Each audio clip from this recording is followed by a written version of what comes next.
Order! Order! You are an incorrigible delinquent at times. Behave yourself, man!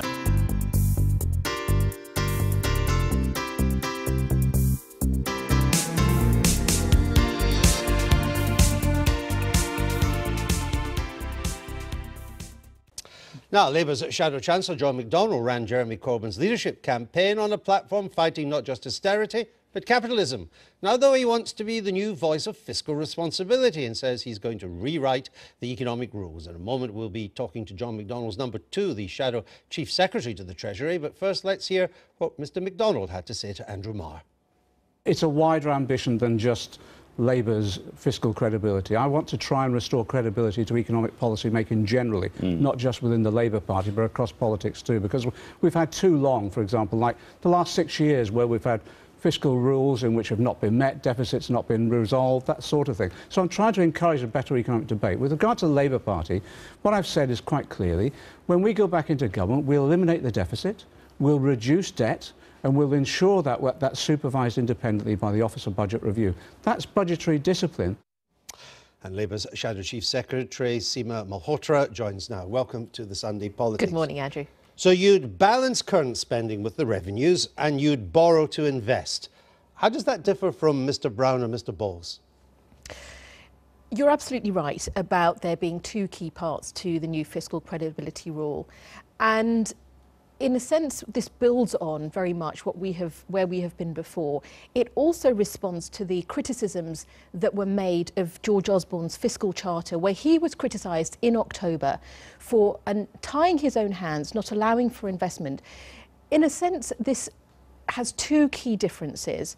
The first difference is that it makes it more explicit that there should be some independent voices. We have said that we want the OBR to be an independent voice around our deficit reduction targets, but also to report directly to Parliament. And the second area, principle's the same. The second area is that we want to make sure that there is the opportunity for investment, but also if there are difficult times like we had in 2009 when monetary policy doesn't seem to be working, it gives an opportunity for fiscal policy to work alongside. So it builds on, but it has two key differences. Okay. Well, though Mr Brown suspended his rules as well when times got bad. And John McDonnell described the Brown-Bowles approach as austerity light. Now, given that it is broadly, as you've agreed, the same formula, this must be austerity light too. This is a framework that has been developed in conjunction with our Economic Advisory Council and others. And the reason is But it's austerity light, isn't it? This isn't about austerity. This is a framework that will allow us to make spending decisions and tax decisions in the future. It responds to the criticisms, the almost universal criticisms of George Osborne's fiscal charter, and says, as many are saying now, as businesses I talked to just last week as well, are saying, we need to invest for the future.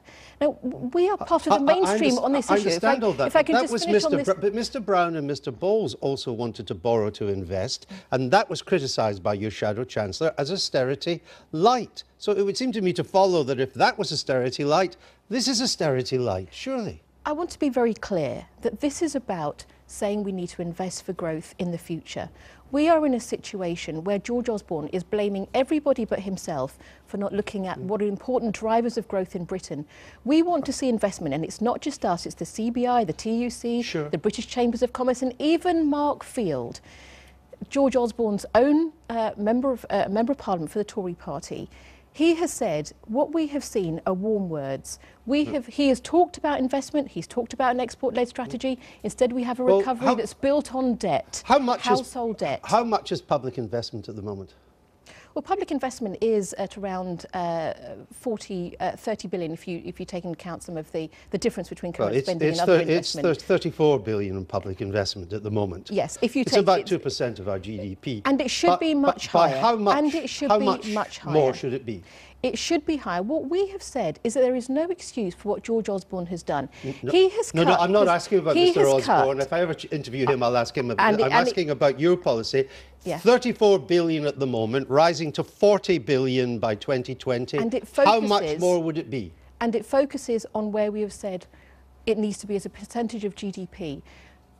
The IMF, the How much? OECD and others say that we should be focusing, and it depends on GDP, doesn't it? But you need to have a good level of investment so that you're creating the jobs for the future. No, I'm not arguing about that. What I'm trying to work out receipts, is what does this mean in hard cash for investment? How bigger would investment be under a Labour government? Look, it's very clear that George Osborne has been cutting investment. It was around 3.5%. Well, it's now at 1.4% in terms of infrastructure.